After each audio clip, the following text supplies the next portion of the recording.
Boa noite a todos, boa noite a todos vocês. Nós fazemos agora, então, o nosso segundo encontro do mês de julho, o segundo encontro desse ciclo curto de palestras que nós promovemos especificamente sobre um tema provocante, que é o da conexão entre o tema da infelicidade e o tema da infidelidade femininas, tal como registrado na literatura do século XIX, especialmente no grande romance, na grande tradição do romance do século XIX, certo? Bom, obviamente, como eu disse para vocês no nosso primeiro encontro, na semana passada, sobre Gustave Flaubert e o romance Madame Bovary, estes dois encontros tinham uma certa continuidade, eles guardam uma certa relação e uma certa continuidade com o curso que nós promovemos em junho, com as aulas dedicadas ao tema das imagens da mulher no Ocidente moderno, mas, obviamente, funcionam de maneira também independente. Por isso mesmo, nós escolhemos dois romances que são clássicos por conta própria, são de uma importância indiscutível para a história da literatura do século XIX, e eu busquei na semana passada fazer uma rápida caracterização para vocês, justamente do contexto em que Flaubert publica o romance Madame Bovary, e as implicações, as consequências e as grandes influências do romance que ele publica na década de 50 em Paris, e que é objeto de um processo, é censurado, depois vence esse processo, se transforma em uma sensação literária ainda maior do que já era desde as páginas iniciais de sua publicação. E, como eu disse para vocês, Madame Bovary fixava no horizonte das figuras femininas e da literatura em geral no século XIX uma espécie de tipo de personagem, de tipo psicológico e de tipo de investigação psicológica e literária que podia ser feita, que transcendia de muito, ao menos eu tentei explicar isso, eu espero que tenha sido bem sucedido, transcendia de muito os limites da simples ideia de adultério feminino na literatura, e ia muito além disso. Tá? E o que eu tentei mostrar no encontro, então, da semana passada, quando falamos sobre a trajetória de Emma Bovary e a história que Flaubert é capaz de nos contar naquele belíssimo romance, era justamente que o romance dava conta de nos apresentar muito mais da condição humana, muito mais da condição da mulher e da condição humana em geral, a partir de uma noção de insatisfação e de desejos não realizados e de uma busca incessante por uma experiência de felicidade e por uma experiência de realização humanas que, em última instância, se colocavam fora do alcance de realização desses próprios personagens. Eu mostrei para vocês também, na semana passada, que muitos personagens posteriores seriam influenciados, direta ou indiretamente, por Flaubert e por esse tratamento. Um dos casos mais notórios, mais visíveis, é o caso da literatura portuguesa, o romance O Primo Basílio, de Eça de Queiroz. Mas o mais interessante, e possivelmente o mais espetacular de todos esses romances do século XIX a versarem sobre este assunto, é Ana Karenina, de Lev Tolstói. No Brasil, nós temos duas traduções correntes, antes que eu esqueça. Uma tradução é antiga, antiga eu quero dizer, data de meados da década de 2000, ainda não tem 20 anos dessa tradução, é a tradução feita pelo Rubens Figueiredo para a antiga editora Kozak Naive. Foi a primeira tradução que eu li, e que é fantástica. Quem quiser essa tradução do Rubens Figueiredo tem que comprar agora ela pela tradução, pela edição da Companhia das Letras. Então, se vocês comprarem o Tolstói pela edição da Companhia das Letras, é esta tradução do Rubens Figueiredo. Agora, tem também esta nova tradução de Ana Karenina, que é a tradução da editora 34, que eu resenhei para a revista Veja recentemente, e que acaba de ser publicada, coisa de um mês e tanto atrás, e que é também excelente, feita pelo Irineu Franco Perpétuo, de muito boa qualidade, e também com virtudes próprias na hora de verter o russo para o português. Ela é muito fluente, muito prazerosa de ler. Eu não sou especialista em russo, eu não domino russo, mas o resultado final na língua de chegada é muito bom.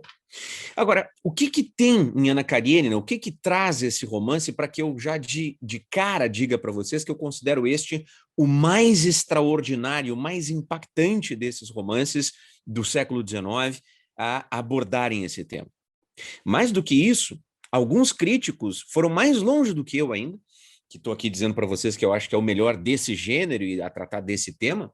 Alguns críticos foram mais longe ainda e disseram que esse é possivelmente um dos melhores e mais extraordinários romances jamais escritos. Thomas Mann, o escritor alemão que todos nós conhecemos por Morte em Veneza, A Montanha Mágica, o Fausto, né? Esse escritor alemão, Thomas Mann, quando preparou uma apresentação de Ana Karenina, se referiu ao livro como sendo possivelmente uma das mais completas e perfeitas representação do mundo social e da vida como ela é nas páginas da literatura.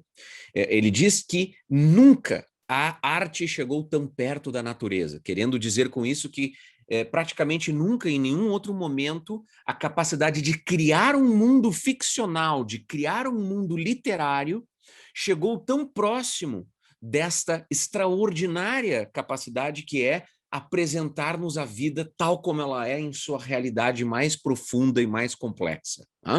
Porque o livro tem, de fato, essa virtude.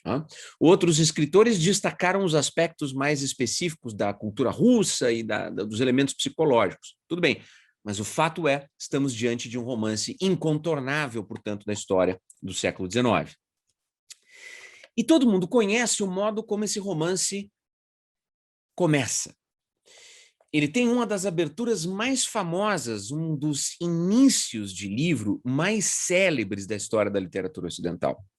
Ele começa dizendo: todas as famílias felizes são parecidas. Cada família infeliz é infeliz a seu próprio modo. Essa é a primeira frase do romance. Nós somos lançados, portanto, desde a primeira linha do livro, desde a primeira linha do romance, ao universo de uma infelicidade contrastada à felicidade comum. Há uma espécie de singularidade, de unicidade, de um aspecto único e especial que assinala, que determina, que destaca a dimensão infeliz de certas vidas humanas, circunscritas, no caso do romance de Tolstói, pela ideia de famílias que são felizes e infelizes. Quando Tolstói apresenta isso, quando ele, por primeira vez no romance, então, abre o livro com estas palavras, dizendo para a gente que isso está acontecendo, então, que existem famílias assim, assado, praticamente todo o desenho do que se seguirá depois, tudo aquilo que ele precisa construir para a gente depois, já está mais ou menos mapeado, já está mais ou menos delineado por esse contraste.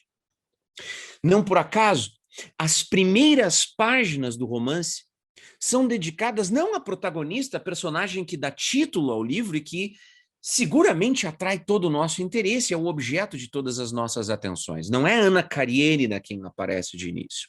Não, na verdade, é seu irmão Stepan Arkadyevich. Ele, que é conhecido também como Oblonsky, é o nome de família, da família dele, irmão de Ana, ele é quem é primeiro apresentado no romance por longas páginas iniciais. E nós somos apresentados a um romance quase que de tintas realistas, de cores mais ou menos pitorescas, de uma vida em família, de uma vida em sociedade, com certa alegria, com um certo refinamento e com alguns aspectos mais ou menos cômicos. De início, portanto, a dimensão do peso imenso que é essa infelicidade que é peculiar a cada família, que é própria a cada família, ainda não nos é clara. O modo como começa o romance, o modo como as primeiras cenas, as primeiras páginas do romance trazem para a gente essa infelicidade, tem até uma certa leveza. o dilema fundamental do primeiro personagem que nos é introduzido é que tudo era confusão na casa dos Oblonsky, como diz a segunda frase, e essa confusão é causada porque a esposa de Oblonsky, a esposa do Stepan, descobrira, por acaso, uma sua infidelidade com a antiga governanta da casa, uma jovem francesa, com aspirações à atriz. E tudo o que nós sabemos da figura do Oblonsky, da figura desse Stepan Arkadyevich, irmão da Anna Karenina, por enquanto ela nem aparece, tudo o que nós sabemos é que ele é esse tipo liberal que tinha o sentido ali no século XIX de dizer o seguinte, um homem moderno, um homem dado às ideias do seu tempo, um homem mais atualizado, de visão mais aberta, né? Que era um sentido que até pouco tempo atrás ainda se usava essa palavra. Uma pessoa liberal no sentido de uma pessoa aberta e em sintonia com as modas mais modernas de seu tempo.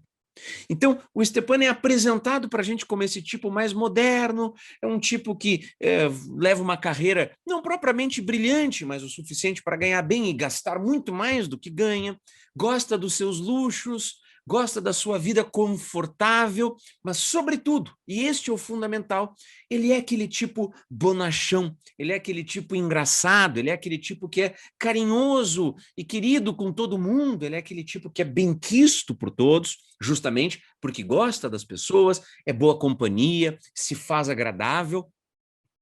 É um bom pai, em última instância, é carinhoso com os filhos e provê adequadamente, gosta da família, e não tem nenhuma dúvida de que gosta muito da mulher, a quem quer muito bem.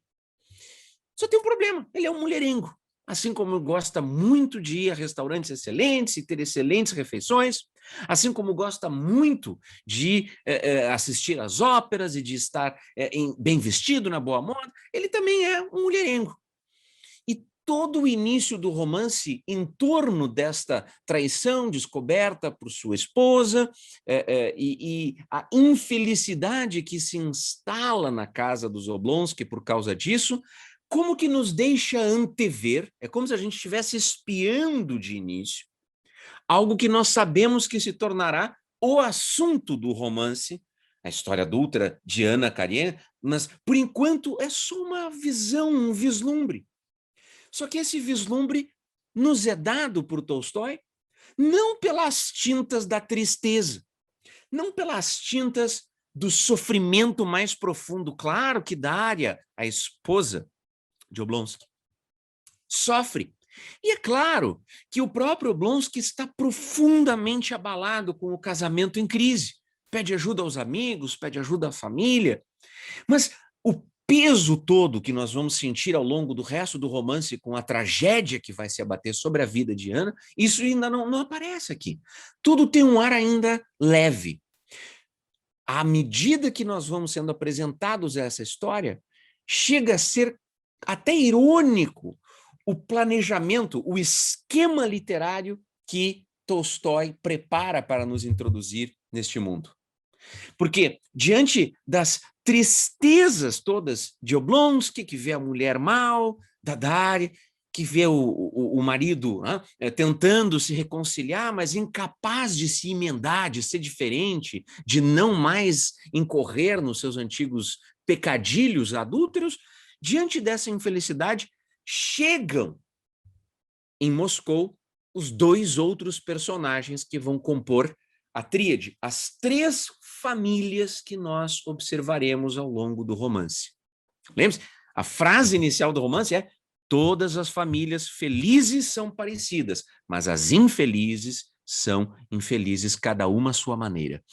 E não por acaso também, então, eu insisto, três famílias são apresentadas, três núcleos familiares vão se destacar, vão se estabelecer como sendo o objeto da atenção de Tolstói. Ele vai apresentar para nós, ele vai construir para nós três mundos familiares interconectados, há relações entre eles, e cada momento do romance dá mais ênfase para um ou para outro.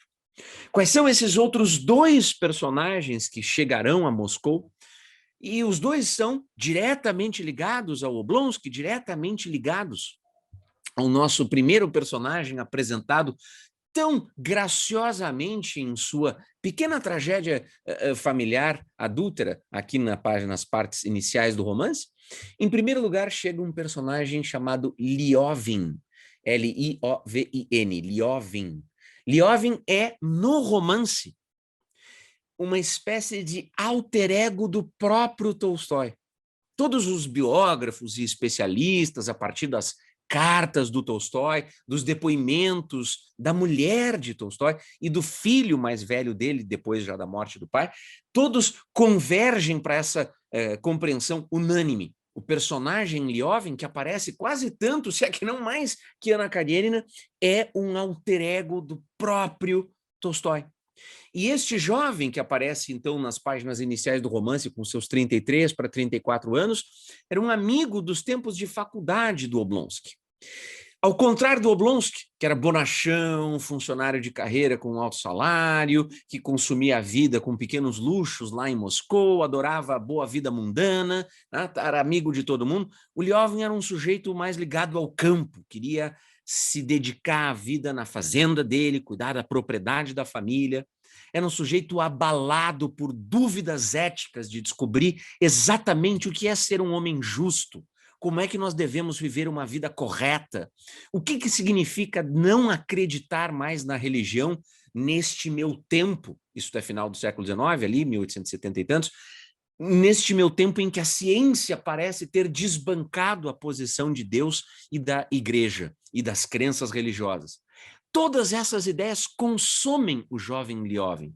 E assim como ele é consumido por todas essas ideias, ele também é consumido por uma: o seu desejo de casar, de constituir uma família com a mulher que ele ama, que por acaso é a irmã mais nova da Dária, isto é a cunhada mais jovem do Stepan. Portanto, as famílias começam a se entrecruzar. Tá? Este amigo chega a Moscou, vai ter com o Stepan Arkadyevich, isto é, o Oblonsky, e juntos conversam sobre a sua situação. Enquanto o Oblonsky fica dizendo, olha, não posso deixar de aproveitar essas delícias que a vida me oferece. Isso não tem nada a ver com eu não amar a minha mulher, aquela desculpa do sórdido, do canalha, do cafajeste, mas do cafajeste bonachão, não do cafajeste pervertido, perverso, safado, aquela pessoa má. Não, ele não é mau, ninguém o vê como um personagem mau ao longo do romance. Mas o que ele comete é indiscutivelmente vicioso. É uma falha de caráter indiscutível, uma falha ética indiscutível. E o amigo Liovin, contemplando aquilo, diz, mas tudo que eu quero é estar casado com a mulher que eu amo e ter filhos. Como é que você, tendo isso, não consegue se satisfazer e encontrar felicidade nisso? Essas conversas giram em torno, eu estou insistindo nisso com vocês, giram em torno de algo que é central para o romance. A possibilidade da felicidade, de uma felicidade plena, de uma felicidade que implica sempre em abrir mão de outras coisas, de uma felicidade que implica em ter autoconhecimento e saber o que é que satisfaz você e o que é que você busca efetivamente na vida. Este é um dos personagens que chega. E chega, como eu disse, porque ele vai a Moscou para ver o amigo, o Oblonsky, mas também porque ele está decidido a pedir a mão da jovem cunhada do Oblonsky em casamento. Esta jovem chama-se Kitty, ela é apresentada, Ekaterina, né? O nome completo, mas ela é tratada no romance inteiro como Kitty, né? K-I-T-T-Y. E esta personagem, assim como o Liovin é o alter ego do próprio Tolstói, esta personagem é uma espécie de figura inspirada na mulher verdadeira do Tolstói. Inclusive, a cena mais graciosa do romance entre os dois, que é quando ele a pede em casamento, é inspirada, é tirada de verdade da vida do Tolstói quando ele pede a sua esposa em casamento, sua futura mulher em casamento. No meio disso, chega então a segunda personagem que eu disse que vai aparecer em Moscou, acorrendo para ter com um Oblonsky. Quem é essa segunda personagem? A sua irmã, a personagem principal, aquela que dá título ao romance e a personagem que nós não perderemos mais de vista, Ana Karenina. Ana tem esse nome, Karenina, porque vocês sabem, a mulher casa e adota o nome do marido, que fica na sua versão feminina, né? Ela é casada com uma figura muito importante da política russa, um funcionário extremamente importante do Estado do Tsar, chamado justamente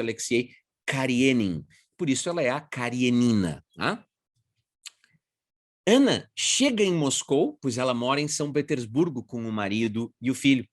E ela vai direto para a casa do Stepan Oblonsky, seu irmão, justamente porque ela foi chamada um pouco às pressas para ajudar na crise do casamento. Isto é, ele vê, ela vai para tentar resolver aquele dilema da eventual separação do Oblonsky, do Stepan, seu irmão, com a Dária.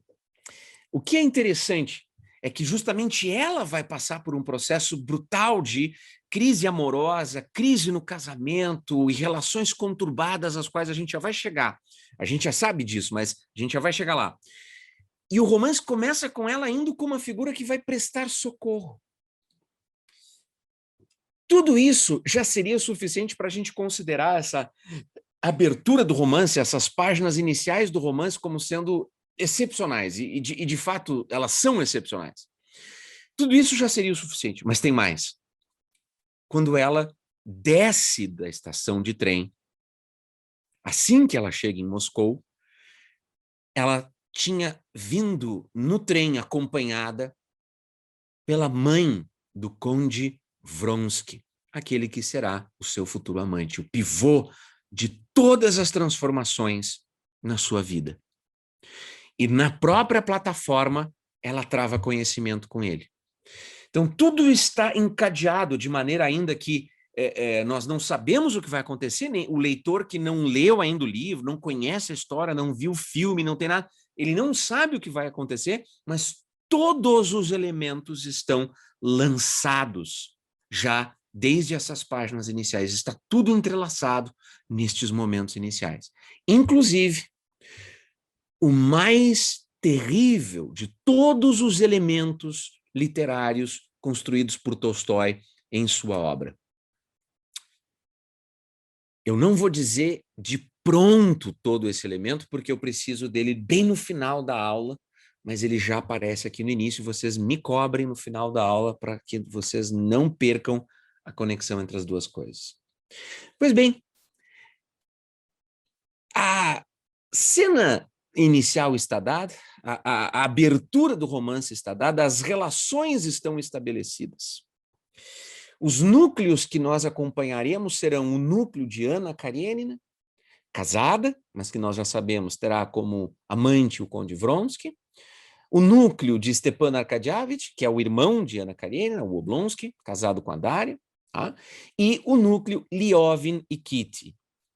No início, é claro, tem todo um conjunto de conturbações fantásticas envolvendo o fato de que esta jovem menina, a Kitty, que é a mais jovem das irmãs todas da família, ela tinha relações com Liovin já há algum tempo, a família esperava que ele em algum momento fosse fazer o pedido, mas quando ele aparece em Moscou agora, nesse início de romance, para justamente fazer esse pedido, o que acontece? A figura que está monopolizando todas as atenções das moças em Moscou é a deste oficial de São Petersburgo, o conde Alexei Vronsky. E a jovem Kitty não consegue aceitar o pedido de casamento de Liovin, porque ela acha que o Vronsky está apaixonado por ela e ela vai acabar ficando com ele. Ela é jovem, muito inexperiente. Tudo isso se dá num registro de profunda inocência da moça que se julga cortejada por um grande partido, nos códigos lá do século XIX, imaginem bem isso. Então não tem entrega amorosa, não tem um relacionamento, ninguém aqui está tendo casos com ninguém, é tudo muito inocente, mas ela recusa o pretendente autêntico, o pretendente genuíno, que realmente a amava de maneira devota, o Liovin, e fica na expectativa de que o Vronsky, na verdade, era apaixonado por ela, e aquele cara jovem, oficial das forças do Tsar, né, chefe de um batalhão por conta própria, um nobre, o conde, que ele faria corte a ela. E tudo leva a crer que é possível que ele fizesse. O que Tolstói introduziu na história para nos mostrar como são os caminhos do destino das pessoas, como são os destinos humanos? ele introduziu a visita de Anna Karenina. E a partir do momento que Ana chega em Moscou, sem nenhum interesse em nenhuma pessoa, ela vai lá para ajudar o irmão com o casamento. Ela se torna o objeto fixo de atenção do Conde Vronsky. Ana vai ao mesmo baile, à mesma festa em Moscou, por insistência da família e dos amigos que lá a recebiam, vai à mesma festa em que Kitty esperava brilhar e assim conquistar definitivamente as atenções de Vronsky. Mas a beleza de Ana, considerada ao longo das páginas do romance como absolutamente de outro mundo, extraordinária, de uma força magnética, atraía as atenções mesmo daqueles que poderiam, porventura, considerar-lhe repulsiva. Ela não conseguia não atrair a atenção das pessoas por sua beleza e pela firmeza da sua figura, o modo como ela se apresentava. Ana, radiante nessa noite, conquista definitivamente Vronsky, que parte de volta para São Petersburgo com a clara intenção de, uma vez que ela também estava voltando para São Petersburgo, buscar tê-la como sua amante. Kitty cai em prantos, entra em crise. A família vai ter que levá-la, inclusive, para uma viagem pela Europa, para ficar nos Alpes e ter melhores ares e tentar se recuperar. Liovin volta para o campo decidido a nunca mais se casar, já que, afinal de contas, a mulher que ele queria era a Kitty e ela não quis nada com ele, porque preferiu o tal do Vronsky. E Ana, que volta para a casa do marido, com o filho, será o objeto de desejo desse Conde Vronsky que, efetivamente, vai seduzi-la.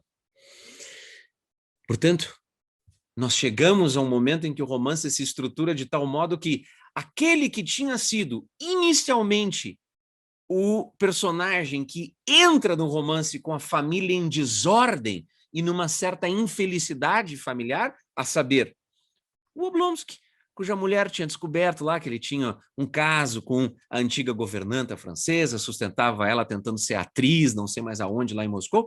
Ele, com esse pequeno pecadilho, com essa coisa bonachona, apresentada de maneira graciosa pelo Tolstói, pelo narrador, ele acaba mais ou menos se aprumando com a família, ele e Daria fazem as pazes e tudo segue na vida dele como antes, com seus mesmos erros, seus mesmos vícios, gastando mais do que ganhava, mas ao mesmo tempo reconciliado com a mulher e buscando, dentro do possível, uma certa harmonia familiar. Mas os demais personagens que tinham entrado em ação, os outros personagens, estes agora, efetivamente mergulharão em processos muito profundos de inquietação e de infelicidade. Eu vou falar, antes de falar da Anna Karenina, que é a mais importante, eu quero falar rapidamente do que acontece com o Liovin e com a Kitty. O Liovin, que, como eu disse para vocês, é o alter ego do próprio Tolstói. Liovin volta para o campo, volta para sua fazenda, entrega-se de corpo e alma à tarefa de reconstruir do zero os seus métodos de administração para a fazenda, porque ele estava muito insatisfeito. Só que ele era um homem muito inteligente e muito independente, e ele achava que tudo estava errado no modo como conduziam as coisas com relação à propriedade de terra na Rússia. E o principal para ele, as pessoas não entendiam como funcionava de verdade o camponês, o trabalhador, o mujik, como eles falam na Rússia, o mujik russo, o homem do povo da Rússia. E esse aristocrata, esse nobre proprietário de terras, muito bem educado, muito inteligente, mas ligado ao mundo da terra e da propriedade rural, ele tenta inúmeras transformações na fazenda, ele se aplica completamente a isso, não apenas porque ele julga que isso é uma maneira de trabalhar melhor, porque em tudo o que ele faz, ele está buscando um sentido para a sua vida, um sentido de levar uma existência justa e correta e um sentido que mostre que a sua vida não é aleatória, não é apenas o jogo da matéria lançada no universo. Ele se aplica à fazenda como se aplicaria à religião, só que ele não tem uma religião, ele não crê, e essa falta de crença o perturba profundamente. E o fato de não ter conseguido se casar o deixa mais infeliz ainda. Toda a história do Lioven vai alternando com a dos demais personagens, e como eu quero privilegiar a Ana Karenina, eu quero já contar a dele aqui para vocês terem uma noção do alcance da importância desse romance. Lembrem-se aqui agora, nesse ponto, a gente está aqui agora às 7h35, lembrem-se que lá no início da aula, faz meia hora, eu disse, Thomas Mann considerava esse romance o romance social mais perfeito e completo da história da literatura. Veja, ele não diz que é um romance de adultério, um romance feminino, romance social, no sentido de apresentação completa de uma vida social, de todo o funcionamento de uma sociedade.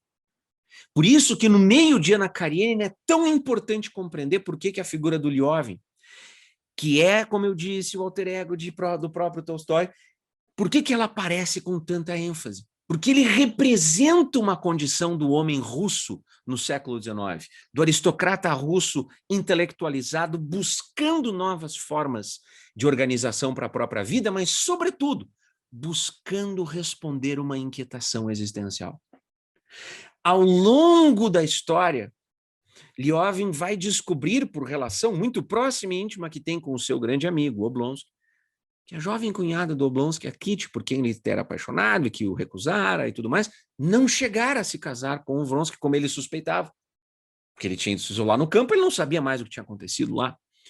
Quando ele descobre que, na verdade, ela tinha, inclusive, passado muito mal por aquele cara, que aquele cara não tinha ficado com ela, que não tinha acontecido nada, ele hesita, ele oscila entre a emoção de ver o seu amor renascer pela jovem Kitty e, ao mesmo tempo, o sentimento de humilhação por não querer se lançar a uma tentativa de conquista, uma vez que já fora rejeitado. Toda a história deles é belíssimamente bem amarrada por Tolstói, mostrando como este homem volta a si, engole o seu orgulho e se apresenta novamente a Kitty, uma vez que ela está de volta a Moscou, e dessa vez ele fará a proposta de casamento e ela vai aceitar, apaixonada e transformada, uma jovem transformada depois da experiência no exterior, depois da experiência de ter sido rejeitada pela vaidade de um conquistador como era o Vronsky, e ela se apresenta a ele como uma esposa soberba, extraordinária, uma mulher que realmente é capaz de fazer a felicidade dele. A história de Lioven, portanto, fica muito bem encaminhada, mas há uma infelicidade permanente com ele, uma infelicidade que o acompanha e que somente vai se resolver nas páginas finais do romance. Ele já está casado, ele não pode se queixar do casamento, ele tem um filho, tudo dá certo com ele, mas ele padece, o Lioven, o Tolstói da nossa história, o protagonista, o personagem que é o alter ego do Tolstói, ele padece de uma infelicidade. Esta é uma infelicidade. Frase inicial, vocês todos lembram? Frase de abertura do romance, uma das mais famosas de toda a literatura. Todas as famílias felizes se parecem, cada família infeliz é infeliz a seu próprio modo. A infelicidade do Lioven é uma. A do Oblonsky a gente já tinha visto qual era. Ele é esse bonachão, gastador, esbanjador, mulherengo, etc. e tal. Agora, o coração do romance, aquilo que é o fundamental do romance, que eu quero evitar ao máximo que vocês percam como de vista, percam a percepção do quão grandioso é o que se passa com Ana Karenina. Essa mulher que eu já apresentei para vocês como sendo de uma beleza estonteante, de um poder magnético com todas as pessoas que estão no seu meio, se torna o objeto de devoção do Conde Vronsky, que não é apenas um galanteador, ele é sim, mas a imagem da Kitty fica muito marcada pela rejeição e pelo fato de ele se apaixonar por Ana. Ele, galanteador, conquistador, tudo isso, sim, mas ele se apaixona de veras, de fato, verdadeiramente ele fica tomado, possuído por um amor completo e cabal por Ana. O marido de Ana, por sua vez, é a síntese, é um personagem que encapsula nele tudo o que há de mais tedioso e chato e pesaroso e cansativo e sem graça. Não, ele não é mau com ela. Não, ele não é mau marido. Não, ele não é mau pai. Nada disso ela podia se queixar. Mas era impossível que aquele homem, apesar de sua alta respeitabilidade, apesar de sua inteligência reconhecida por todos, de seus serviços prestados ao Estado russo, Karenin, o marido de Anna Karenina, não tinha como compreendê-la e não tinha como fazer a sua felicidade. Era impossível para ele.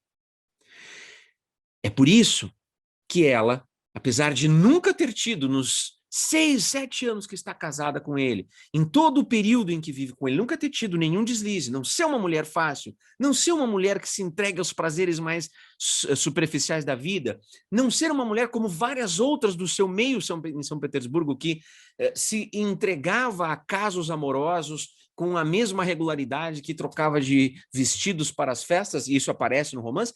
Apesar dela não ser assim, o cerco de Vronsky a ela o percebe, é diferente, é de outra natureza. Aquele homem representa, sim, a possibilidade de uma felicidade plena, completa, cabal, que consumiria todas as suas energias por completo. E é assim que, apesar de lutar, apesar de resistir, ela acaba, no fim, se entregando a ele e os dois passam a ter este caso, que pouco a pouco se torna público e notório em São Petersburgo, onde eles estão. Lembrem-se, o Oblonsky, irmão dela, vive em Moscou. Então é que ela tinha ido lá a Moscou para visitá-lo e ajudar. Mas ela está em São Petersburgo. E lá em São Petersburgo, a boca pequena se comentava isso.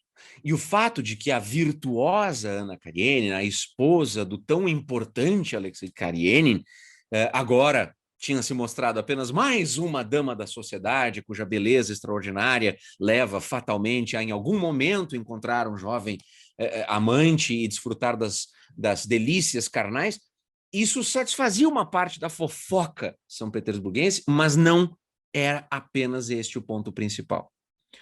O ponto é que o amor dela e de Vronsky parece não se saciar por completo nunca nos momentos em que a gente tem a impressão de que a relação dos dois está se encaminhando para a saciedade, para um certo asco, uma certa repulsa do que estão vivendo.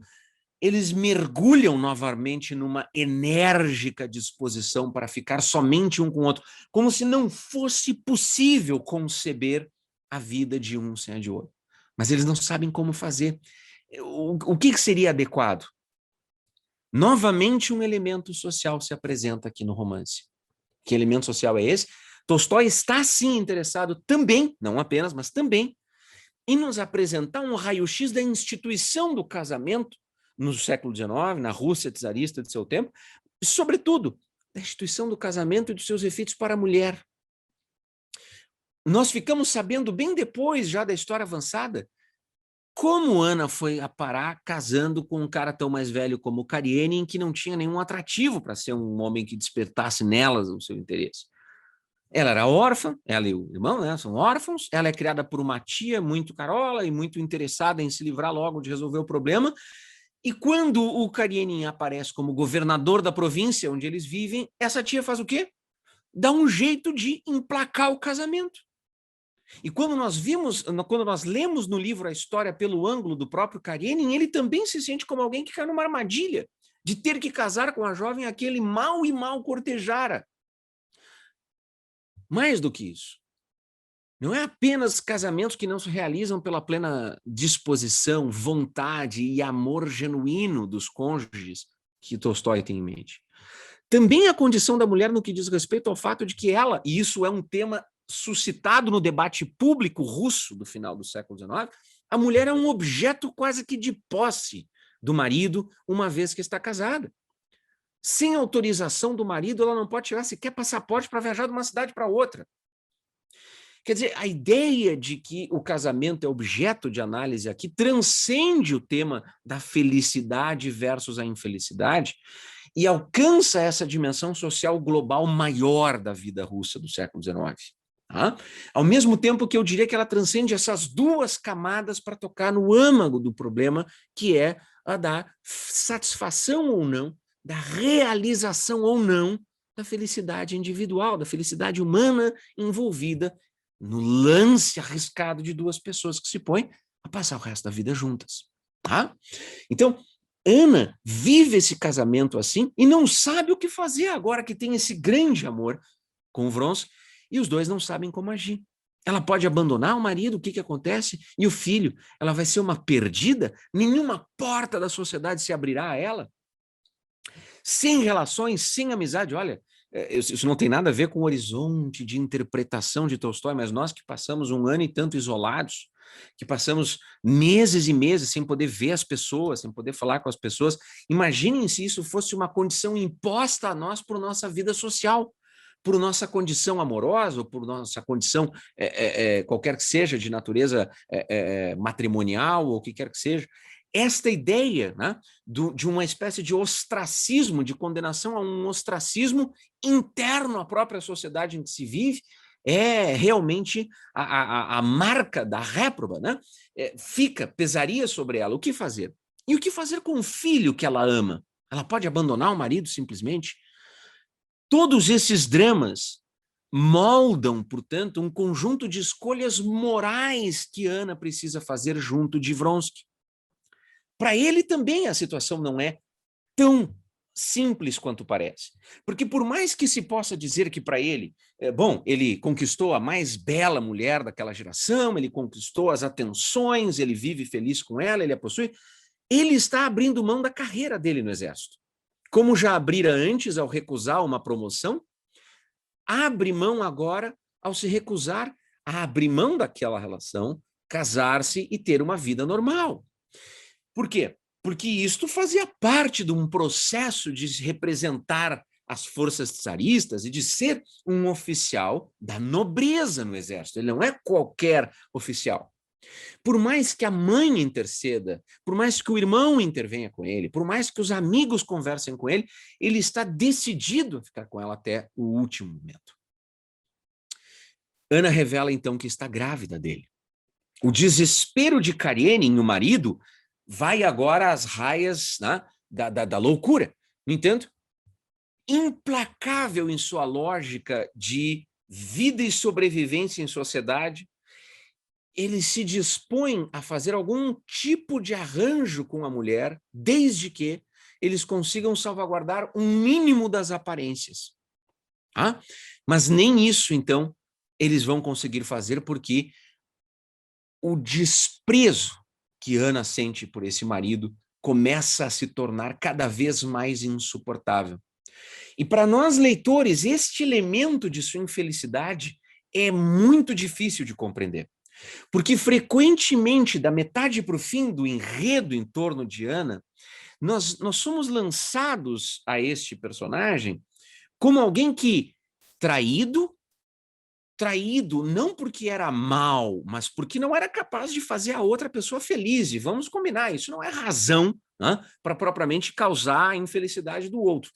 Ele é traído, ele vai ser abandonado, ele é humilhado publicamente e ainda assim, num momento decisivo em que Ana está quase à beira da morte, ele não apenas a perdoa e se dispõe a tomar a criança que é filha do outro, para cuidar e fazer com que viva bem e tenha seu nome e tudo mais, como ainda oferece a ela tudo o que ela precisaria para conseguir viver de maneira minimamente organizada. Aceitar um divórcio que causaria mais humilhação para ele, marido, abandonado, do que para ela.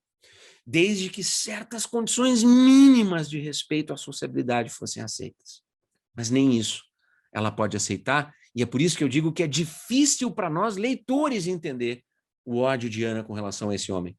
Pois ela acredita que qualquer coisa que ela deva a ele, em função de sua felicidade, que qualquer gesto de magnanimidade da parte dele, vindo dele para com ela, é uma maneira de puni-la, é uma maneira de torná-la ainda mais infeliz, ele que a fizera infeliz durante a vida toda, ele que a limitara em sua experiência de vida a sua vida toda. E assim, ela parte com Vronsky, deixando o marido, deixando o filho, não aceitando um divórcio que lhe tinha sido oferecido, e os dois vão viver na Itália, depois de um período viajando pelo resto da Europa. O momento em que ela efetivamente abandona tudo é um momento de incompreensão para a gente. E é um momento que mostra que os dois estão fazendo um pacto muito radical e absoluto de tudo ou nada, pois ela larga as chances que o marido lhe dá de reconstruir as próprias vidas, e ele, Vronsky, também abandona todas as possibilidades de carreira, seja no exército, seja na política, ao largar tudo e ir viver fora da Rússia com Anna, que é sua amante, nunca pode ser sua mulher, enquanto não estiver separada legalmente do Karenin. E ela recusou essa possibilidade. Por que essa aposta tão radical, por que esse modo de entregar tudo de maneira tão radical é importante para o que eu estou tentando contar para vocês? Porque à medida que o tempo passa, à medida que as coisas vão passando, à medida que as coisas vão acontecendo, obviamente, o preço, o custo dessa aposta no tudo ou nada, o custo nesse pacto radical total que eles fizeram, se apresenta. E eu não quero dizer no sentido trivial. O sentido trivial, o que um romancista eventualmente fraco faria, eu não acho que o Eça de Queiroz é fraco, eu adoro o Eça de Queiroz, eu acho um grande romancista, mas ele peca nisso no Primo Basílio, que eu citei como uma referência desses temas aqui, né? Diga-se de passagem, o Machado de Assis, na crítica que faz ao Primo Basílio, notou isso. Um romancista mais fraco, ou que aceitasse um jogo um pouquinho mais convencional, faria com que um dos apaixonados aqui, um dos amantes, se entediasse com o outro, e aí a coisa descarrila, e daqui a pouco lançaram suas vidas fora e agora, né, não tem como voltar. Mas não é isso que Tolstói faz. O amor de Ana por Vronsky não esmorece, por mais que ela seja cada vez mais consumida por ciúmes e por dúvidas e por angústias quanto à possível felicidade deles. Tanto quanto o amor de Vronsky por ela não esmorecerá. Mas eles não conseguem encontrar um modo de vida que satisfaça os desejos deles. Para Ana, o fundamental é que, por mais que ela queira viver com Vronsky, queira ser sua mulher, ela não pode aceitar se diminuir perante o ex-marido que ela não suporta. E, portanto, pedir-lhe o divórcio depois de já ter recusado quando ele próprio ofertar, para ela é anátema, ela não aceita essa ideia. Mas isso causa a infelicidade deles. Para Ana, além disso, o fato de ela não poder viver com o filho. Ela ama o filho pequeno que deixara com o marido, Seriosha. Mas ela não pode ter o amante, a vida nova, e o filho, a vida antiga. E nessa composição da vida dos dois, ela é obviamente infeliz, a despeito de todo o amor que sente por Vronsky, e vivendo esse amor. Como sair dessa situação? Para Vronsky, apesar da felicidade com essa mulher e apesar do alto custo que paga junto à mãe, junto à família, lembrem-se, um herdeiro aristocrático da nobreza, portanto isso pesa, junto aos olhos da sociedade, pois isso também pesava para ele, e junto ao exército, a carreira, ele abriu mão de tudo. Apesar do amor que sente por ela, essas coisas lhe fazem falta. Não poder efetivamente constituir família, saber que a filha que ele tem com Anna Karenina não pode ter seu nome. Tudo isso leva para um arranjo em que, apesar do amor de um pelo outro, a infelicidade está sempre à espreita. A infelicidade sempre bate à porta. O poder de Ana não diminui em nenhum momento no romance. Isso é extraordinário. Eu dou 2 exemplos disso para vocês. Já bem no final do romance, Liovin, que eu já disse para vocês, tá casado, tá feliz, tudo. Eu deixei em suspenso o que vai acontecer com ele no final. Eu deixei em suspenso qual é a infelicidade do Liovin. O Liovin vai com o Oblonsky, seu querido amigo, irmão de Ana, visitar Anna Karenina na propriedade do campo do Vronsky, do Conde Vronsky, vizinha da propriedade dele. Ninguém quer ver Ana. Ninguém da sociedade a recebe. Ah, mas ele vai, assim como algumas poucas outras pessoas leais. E é extraordinário o fato de que ela causa um efeito, um impacto no Liovin. Liovin imagine assim, aquele cara né, quadradão, CDF, super rigoroso, soldadinho do passo certo, mas ele fica de tal forma impactado pela conjunção de beleza física daquela mulher com força magnética do seu caráter e da sua figura, o caráter no sentido do caráter psicológico, né? O seu modo de ser como um todo, ela é eletrizante, hipnotizante, ela é sedutora permanentemente, mesmo quando não quer. E ela sempre quer, óbvio. Já nas páginas finais, enquanto ela está nessa situação de isolamento, aguardando uma eventual mudança de clima com o marido, o ex-marido, para que ele volte a aceitar lhe dar o divórcio, ela está nessa situação, ainda assim ela é capaz de exercer esse poder todo. Mesmo assim, ela não é capaz de ser segura de si e do amor de Vronsky por ela. E pouco a pouco, essa insegurança vai lhe corroendo os nervos, como se dizia no século XIX, ela vai passando a sofrer como que de uma doença nervosa, que não é uma doença, que é uma profunda crise existencial, combinada com uma depressão profunda, por não conseguir viver a vida que gostaria de viver, por não ter em mãos a capacidade de moldar a vida do modo que ela julga adequado.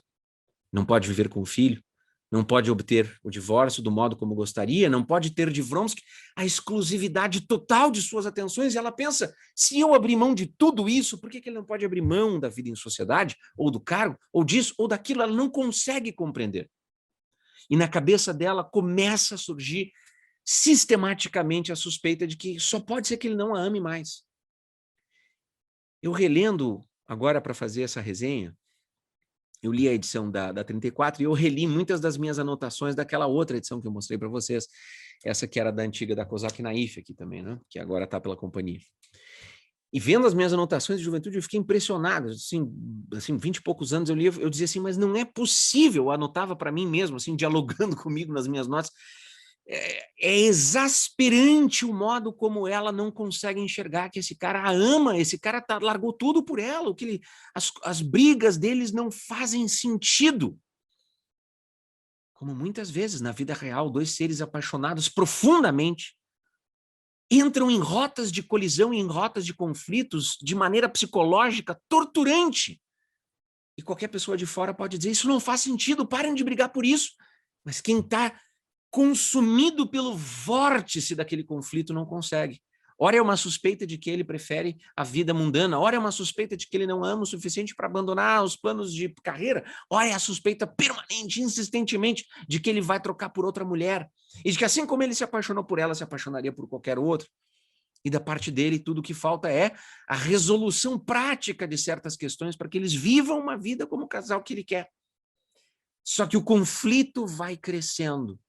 E o narrador vai descrevendo o sofrimento dela mesma, quando ela percebe que, consumida por esses seus demônios internos, ela deixa soltar como que um monstro. E esse monstro é o desejo de vencê-lo, de vencer o Vronsky, o homem a quem ela ama, mas é o desejo de subjugá-lo, de controlá-lo, pois se ela não consegue isso, ela não se satisfaz. E essa rota de colisão, obviamente, vai destroçando psicologicamente Ana Karenina, vai destroçando completamente a existência dessa personagem, a ponto de, na última discussão dos dois, ela terminar dizendo que ele se arrependeria, que ele pagaria caro.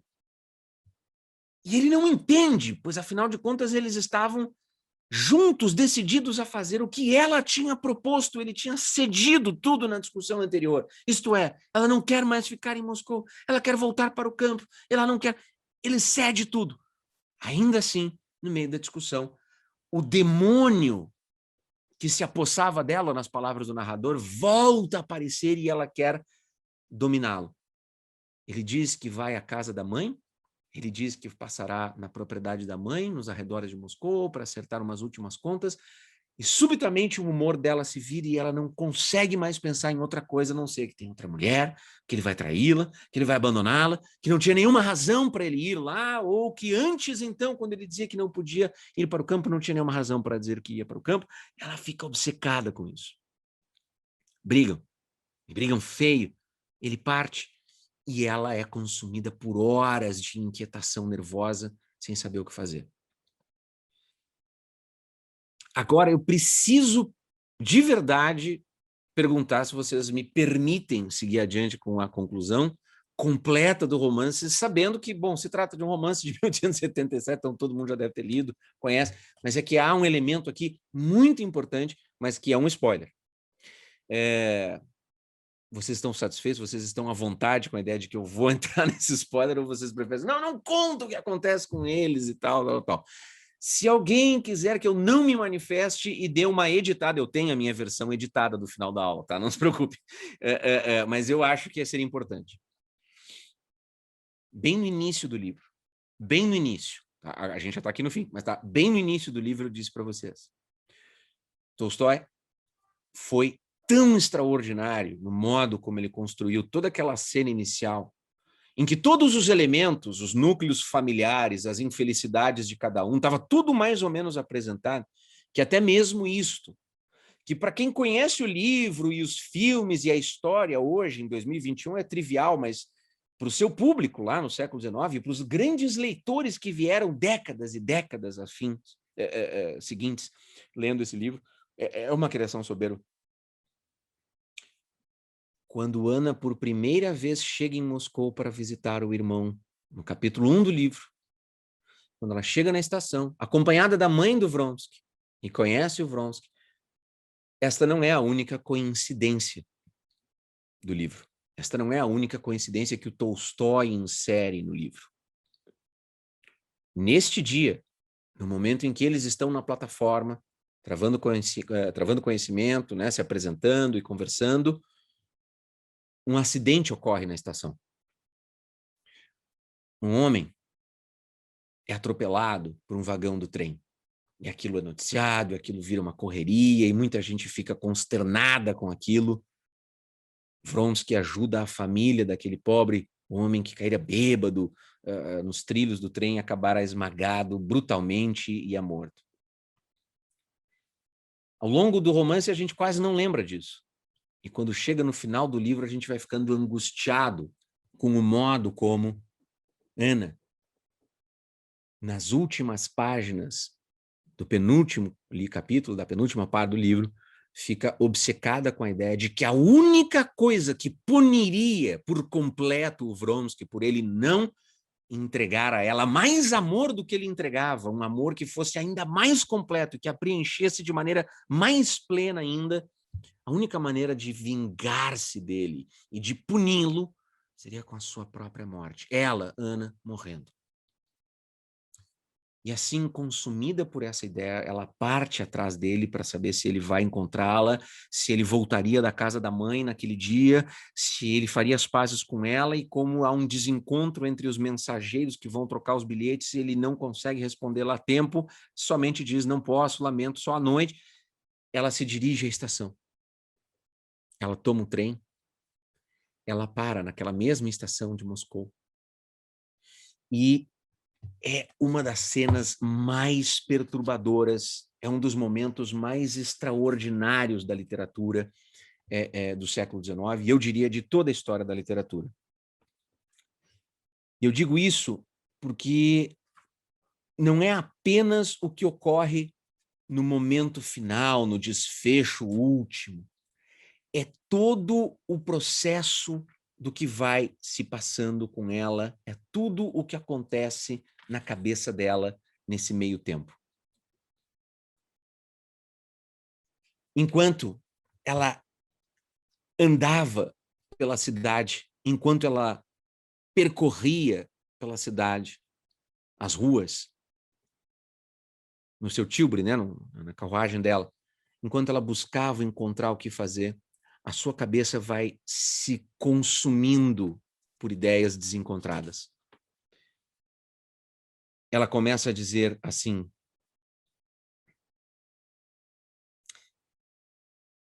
o narrador diz, agora tinha medo de ficar sozinha e saiu do quarto, depois o homem dirigindo-se ao quarto das crianças.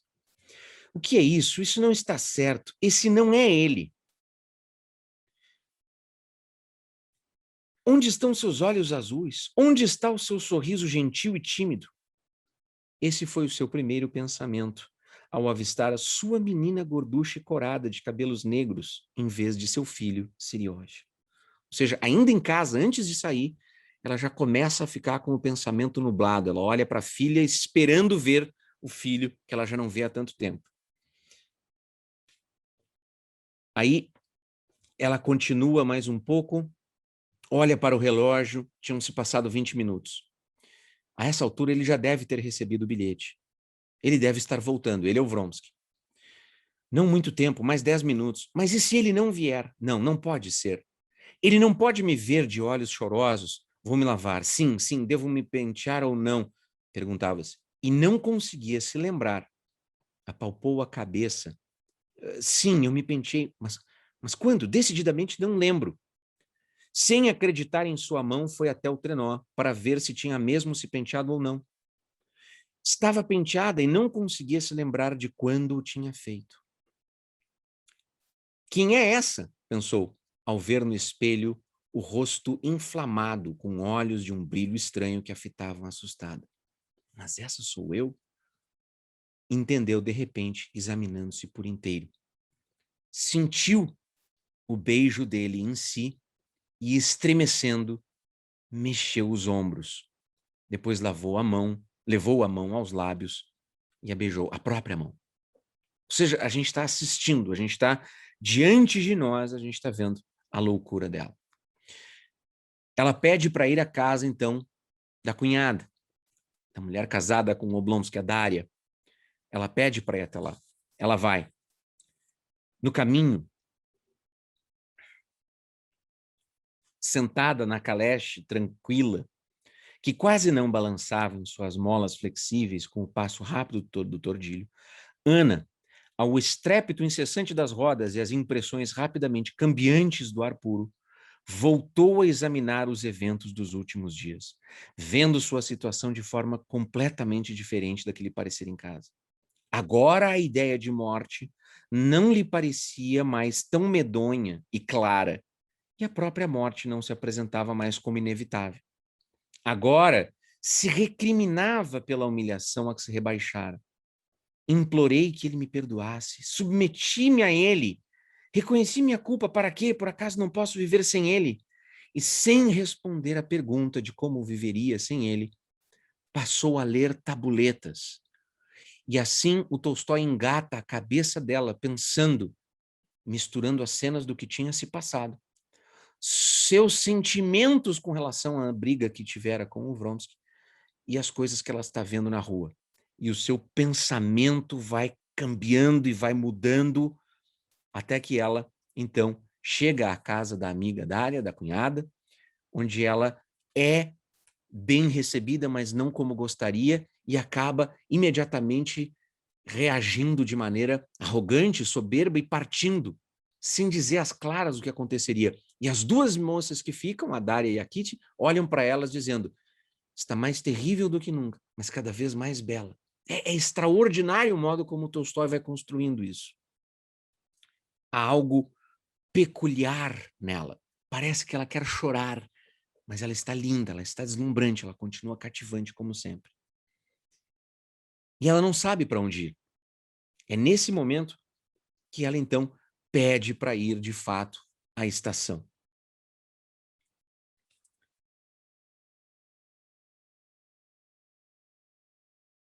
E lá, neste momento final,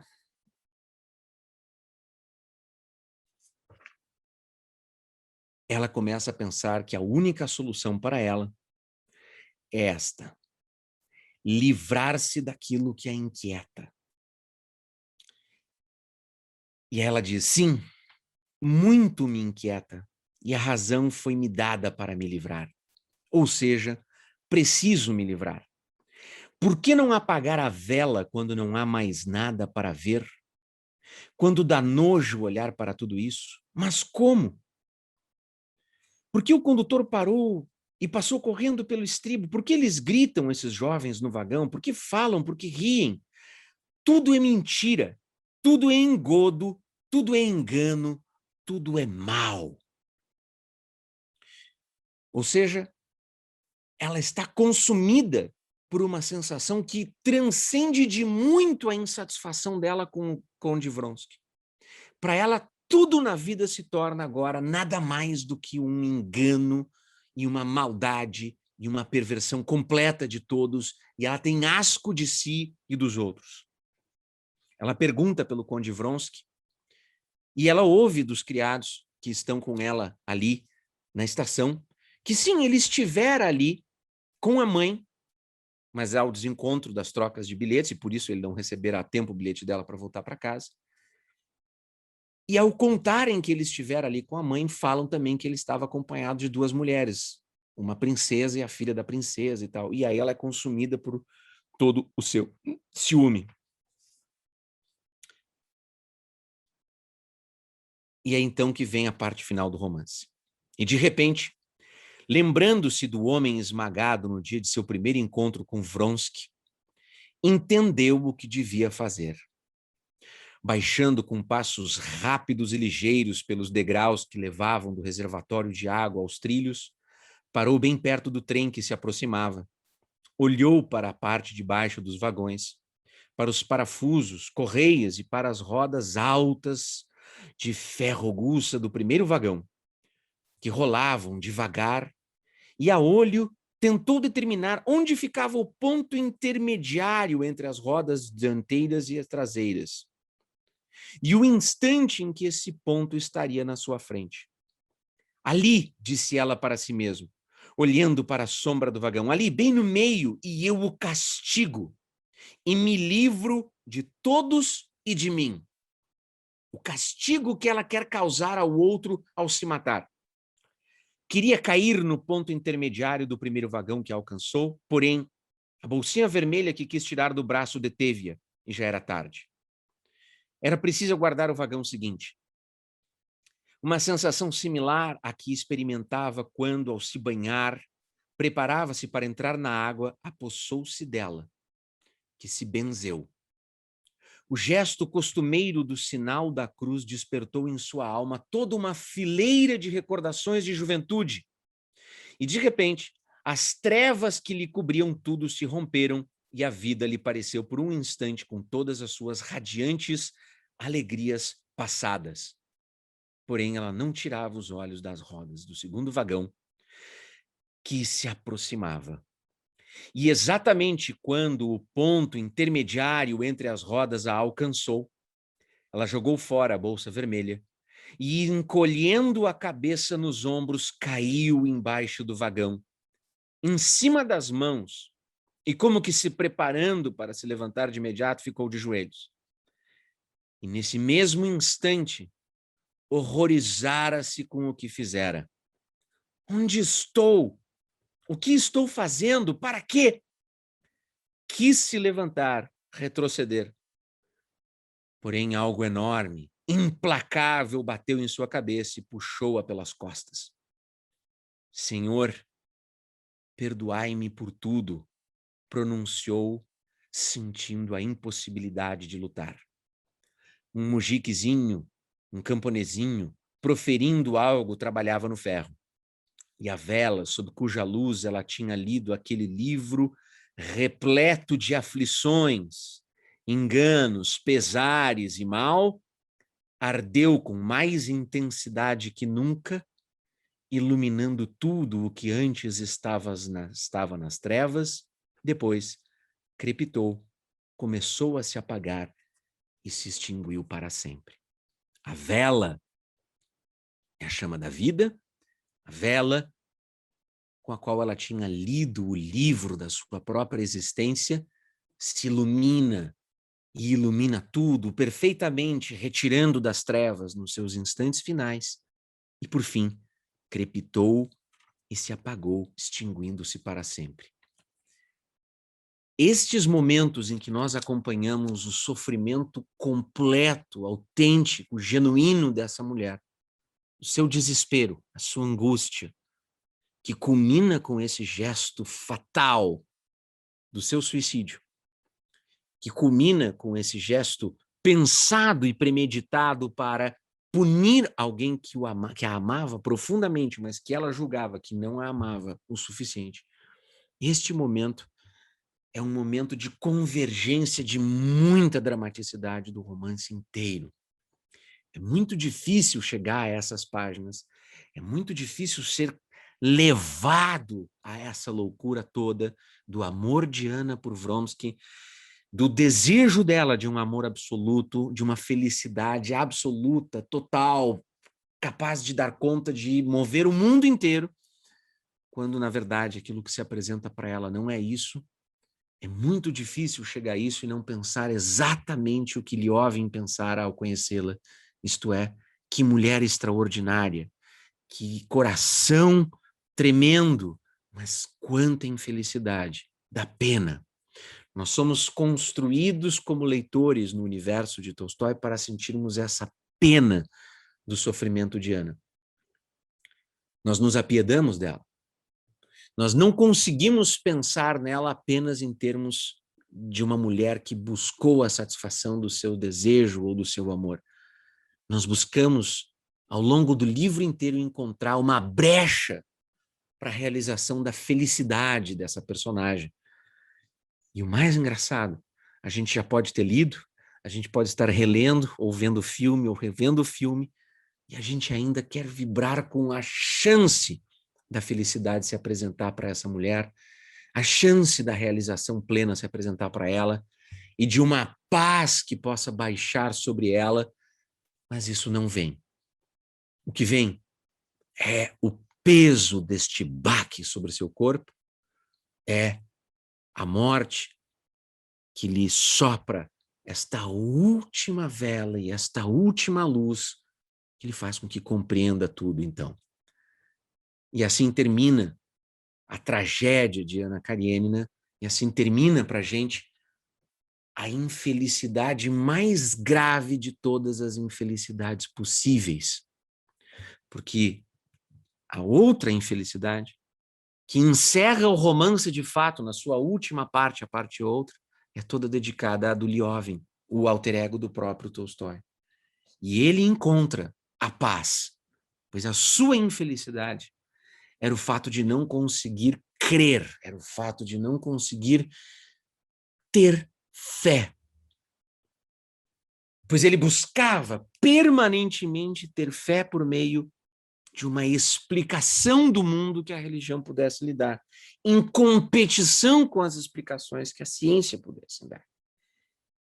E é apenas no final do livro, então, quando tudo isso já passou, que Liovin, finalmente, numa conversa com um camponês simples e rústico, que lhe diz a frase mais simples possível a respeito de um dos mujiques da sua fazenda.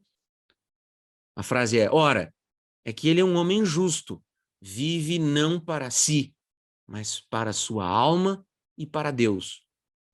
Com essa frase, Liovin fica completamente transformado e compreende que não deve buscar nenhuma explicação em nenhuma doutrina, em nenhuma teologia, em nenhuma ciência, se ele quiser efetivamente compreender a natureza do que a fé faz com um homem, mas sim simplesmente viver uma vida justa que aceite uma condição transcendente, esta, a de uma alma que precisa ser mais importante que a satisfação dos desejos imediatos.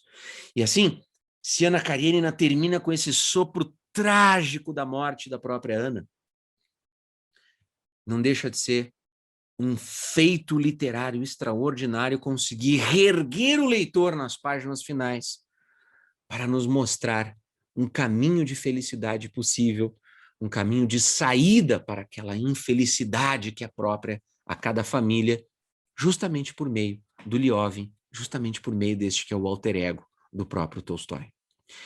É isso por hoje, pessoal. Muito obrigado. E fico aí para as questões de vocês. Eu acho que talvez vocês tenham algumas perguntas. Obrigado, Tereza. Que bom que você veio, que bom que você gostou. Maravilhoso! Parabéns! É um grande livro, né? É um livro extraordinário, né? Eu fiquei tão emocionado de reler agora. Puxa, foi realmente uma maravilha. Grande aula, muito obrigada. Nossa, Eduardo, foi É que tem demais. muita coisa. Vocês imaginem, é um livro de quase 1000 páginas, né? Tem muito assunto que a gente pode puxar a partir dele. Eu escolhi fazer para vocês essa espécie de panorâmica das 3 grandes núcleos familiares, como eles se conectam, né? Mas, sobretudo, é encantador o modo como ele é capaz de construir essas personagens, assim, é realmente muito fascinante, né? Muito obrigada. Fim da aula. Muito obrigado, muito obrigado. Excelente, como sempre. Obrigado. Ué, deixa eu dar uma dica para vocês, o livro, quando vocês estiverem eventualmente lendo, 2 dicas assim muito pequenas, muito pontuais, mas que a mim chamam muita atenção. Nas 2 vezes que eu li, eu fiquei encantado com uma cena que eu não tive tempo de explorar aqui com vocês, que é a cena da corrida de cavalos. Tá? O que acontece? Essa cena é uma cena em que o Vronsky ainda está no corpo de guarda, lá no batalhão dele, ele vai competir, tá? Numa corrida, numa disputa no jockey, tá? Com outros oficiais e com pessoas de fora e tal. E a Ana vai assistir. O marido da Ana está chegando também, ele vai assistir também. Ela ainda não... O marido sabe das suspeitas, mas ainda não tem certeza e tal. Bom, e muita gente está por perto nessa cena. O que é fantástico nesse momento? Olha o que é um escritor realista que quer te dar a conhecer o mundo, né, na sua totalidade. Ele primeiro conta toda a história pelo ângulo do Vronsky, o sujeito que está indo para disputar. E conta e nos mostra tudo aquilo exclusivamente pela ótica dele. De repente, encerra-se esse capítulo e começa um capítulo novo e nós vamos vendo tudo o que aconteceu e que levou o marido de Ana a ir até a cidade, chegar lá e como ele a acompanha até as corridas e como ele observa as reações dela ao que acontece com o Vronsky na disputa, a vencer, não vencer e tudo mais, tudo mais. E, por fim, nós temos uma terceira visão, tá? Que é a de outra família que está presente. Ou seja, ele tenta mostrar para a gente o seguinte, veja, o mundo ocorre com coisas diferentes simultaneamente acontecendo. Tá?